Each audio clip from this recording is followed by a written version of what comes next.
아인슈타인의 생애의 앤드 더 위키. 하지만 한스는 자신과 어머니와 동생에게 무관심했던 아버지를 평생 미워했고 아버지 취급도 하지 않았다. 특히 결혼하고 손자를 얻어도 아버지에게 연락하거나 찾아가지 않았으며 아인슈타인의 부고를 듣고도 전혀 슬퍼하지 않았고 장례식장에 찾아가지도 않았으며 나중에 신문에 짤막한 애도문을 몇 줄 낸 것이 전부였다고 한다. 아버지의 무책임한 도피 이후 1년의 불행을 겪었으니 어찌 보면 당연한 일이다. 아인슈타인의 죽음을 보면 알 수 있듯 아인슈타인 본인도 여생에 큰 미련은 없었던 것 같다. 이처럼 아인슈타인은 과학자로서 높은 성취와는 별개로 아내와 자식들에게 좋은 남편이자 좋은 아버지라고 말하기는 힘든 인물이었다. 2.6. 대학 교수 시절. 물리학자로서 아인슈타인이 이룩해낸 가장 괄목할 업적은 일반 상대성 이론, 즉 새로운 중력 이론이다.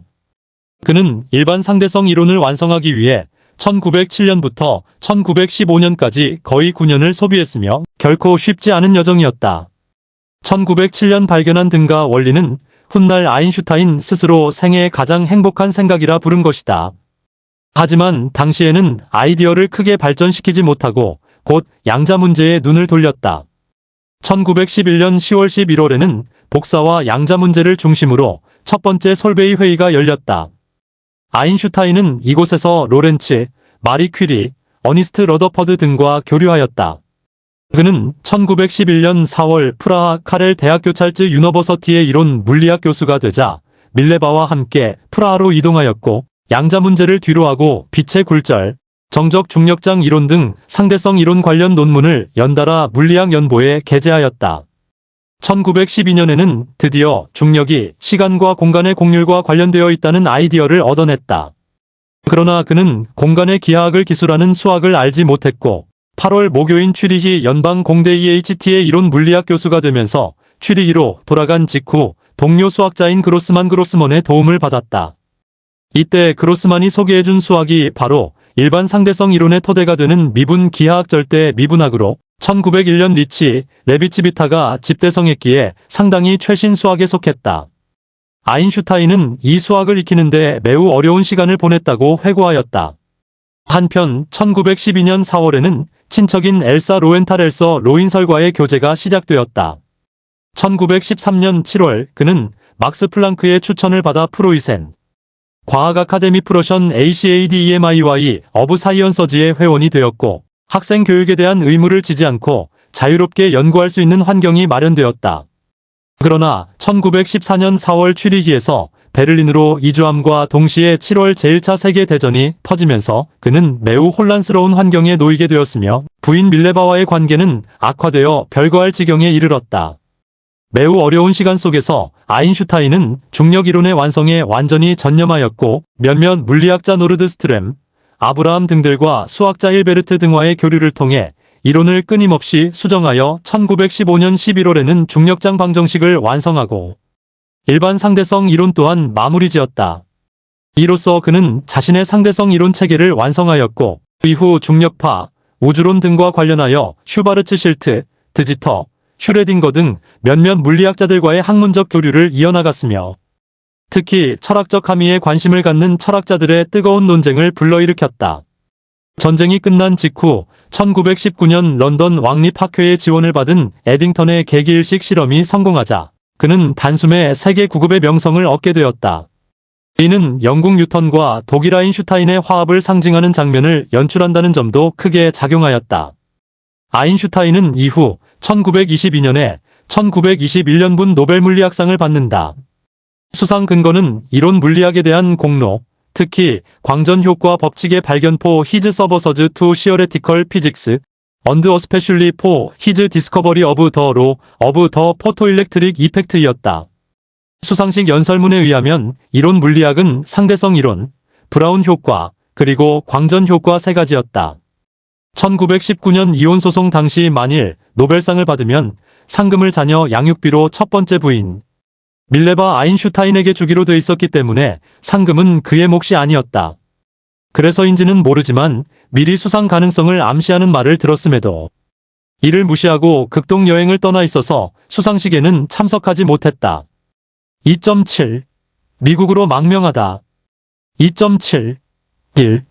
나치의 유태인 박해. 1930년대가 되자 독일은 아돌프 히틀러가 집권하면서 유대인 탄압이 시작되었다. 상대성 이론을 비롯한 그의 연구, 책들도 유대인의 연구라는 이유로 공개적으로 불태워지고 독일에 남아있던 재산도 모두 뺏기는 수모를 당했다. 여기에 필립 레나르트, 요하네스 슈타르크 등을 20일 필두로 한 저명 과학자들마저 독일 물리학이라는 명목 아래 아인슈타인 등 유대인 과학자들의 연구 업적을 부정, 배척하는 주장을 공공연히 내세웠다. 유대인이었던 아인슈타인도 나치 독일 정권으로부터 시민권을 박탈당하는 부당한 대우를 받았다. 심지어 그 당시로서는 엄청난 거액이었던 5만 마르크의 현상금까지 걸리게 되면서 신변의 위협을 받게 된다. 2.7. 기. 독일 국적 포기, 미국 망명. 결국 아인슈타인은 1933년에 유대인을 탄압하는 나치 독일 정권을 피해 미국으로 피신하여 망명길에 오르게 된다. 실제로 아인슈타인이 부인 엘사와 함께 패서디나의 캘리포니아 공과대학교를 방문 중이던 이해 2월과 3월 게슈타포가 베를린의 집을 습격했다가 이번 다 허탕을 치고 돌아가는 사건이 발생했다. 이에 아인슈타인은 3월 28일 벨기에 안트베르펜으로 와 독일 영사관에서 시민권을 포기하고 미국으로 이민을 가면서 망명한다.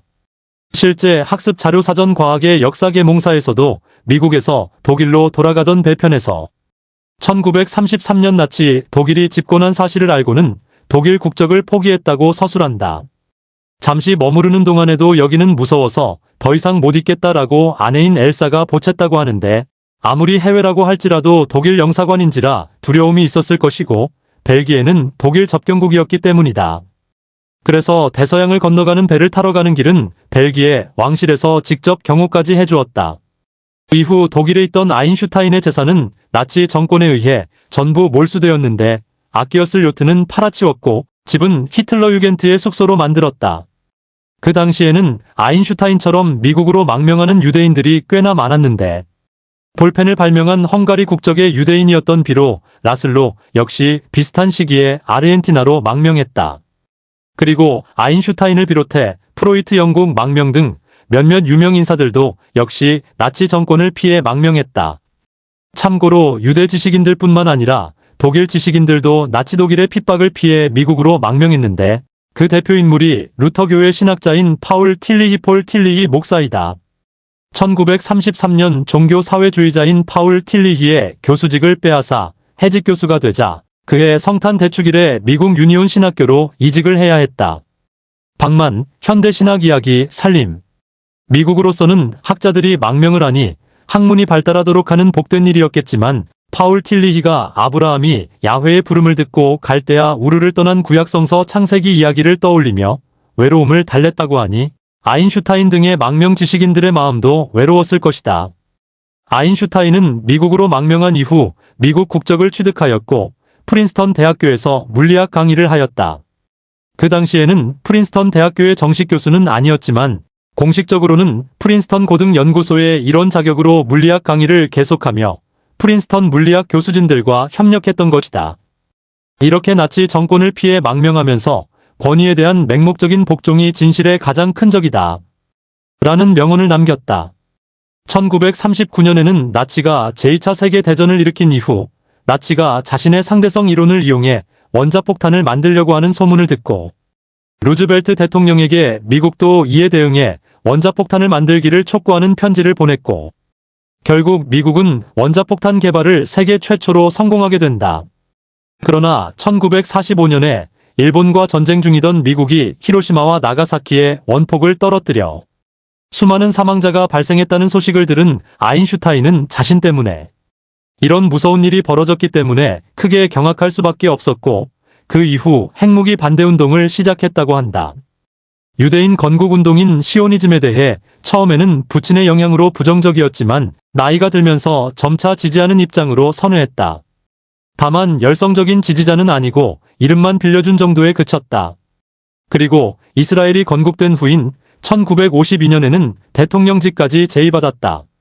하지만 그 당시 내각제 정부에서는 상징적인 지위라서 실권은 별로 없었고 이미 나이가 고령이어서 사양했다.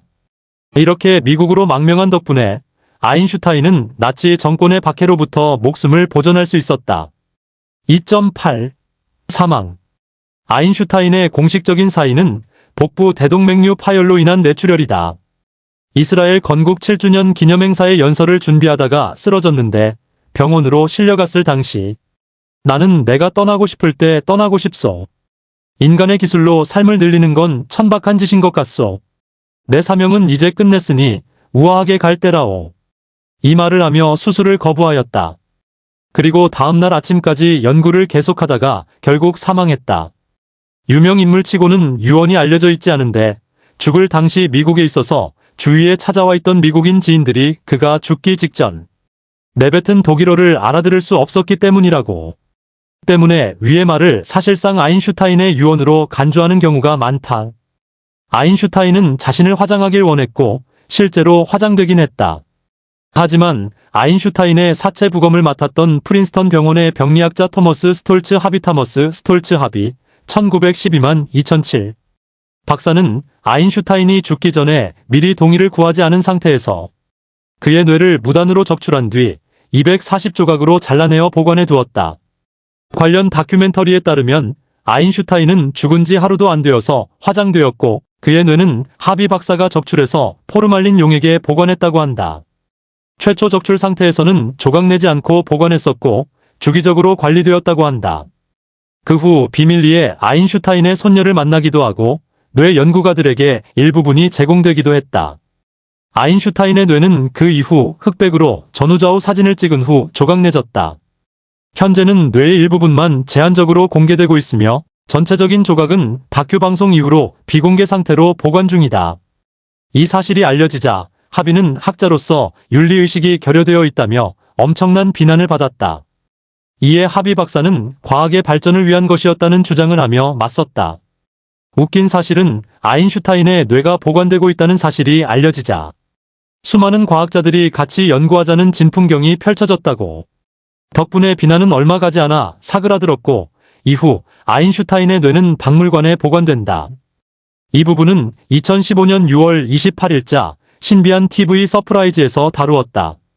이와는 별개로 아인슈타인의 뇌는 생각보다 크기가 크지 않고 일반인과 비슷하였다.